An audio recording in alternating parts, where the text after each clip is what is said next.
back to the example of the combustion rocket engines. There's no guarantee that you can get that anywhere else in the universe.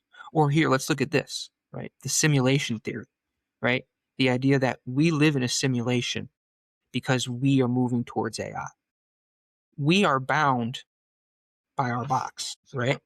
We are bound by this idea that, oh, well, we're moving towards AI.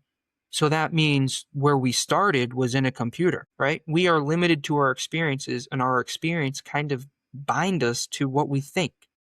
And then from there, we got to realize, oh, well, what does everybody else experience and what can they teach me? Am I making sense? Like, I don't know. Like, rather, if you think of it more as like a planet is a computer, a planet is the simulation. Everything that happens on a planet, what can we learn from it? Okay, well, let's put these dinosaurs on this planet. Oh, what can we learn from it? Boom, asteroid impact. Okay, now we've got these, humanoid creatures that don't necessarily seem to be all that great for God's will right now, but let's see what we can learn from them.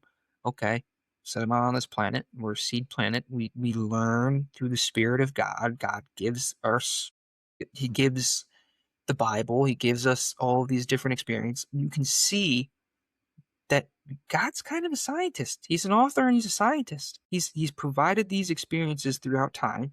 He resets, he goes back, and he tries to learn again. Doesn't always work. He resets, he goes back, he tries to learn again, tries to improve, tries to grow, right? So it's not so much about, because right now in 2026 we're moving towards, okay, let me run it, let me plug it into my AI, and what could this simulated outcome be? That doesn't mean that everything's a simulated outcome. I know I'm not making the point that I want to exactly right now, but the idea of where we're going is not where everybody else is going. The end of your life and what you value is not the end of everybody else's life and what they value. Because we're pursuing AI and artificial intelligence and simulated reality and digitalizing everything and getting onto the computer, well, who's to say that phones ever existed in any other universe or any other planet? But because we're so obsessed with getting into our phones, we now think that our existence comes from being in our phones, from being in some simulated reality. Our experience it biases our perspective. And while that's, I think, intended, that's just the reality of existing and being, like, I think we have to be intentional to realize further that it's not just about our experience. It's about what our unique experience provides to the perspective of the universe. Oh, Earth? They think that this is a simulation because they're so digitized. They think that aliens are going to come invade their planet because they weaponize everything against each other. They don't see the example of, hey, we're aliens and we're here to help.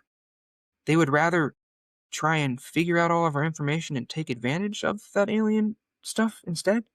Like, I don't know. There is this sliding scale of experience, and where you're going does not dictate where everyone else is going.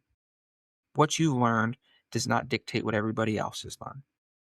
And there's a give and a take to meeting other people in their lessons and their experiences as we live, both as individuals, person to person, but then also at the same time, planet to planet, being to being. Every interaction ought to be through this spirit of goodness that I don't think that we've appreciated enough recently. And again, understanding that everybody's kind of on their own learning journey in a way that God designed can establish this sense of unity that we are really all ins together. God put the experiences in front of us for some reason. So let's trust in that and let's chase that. And that's the only thing that matters. We're here to learn.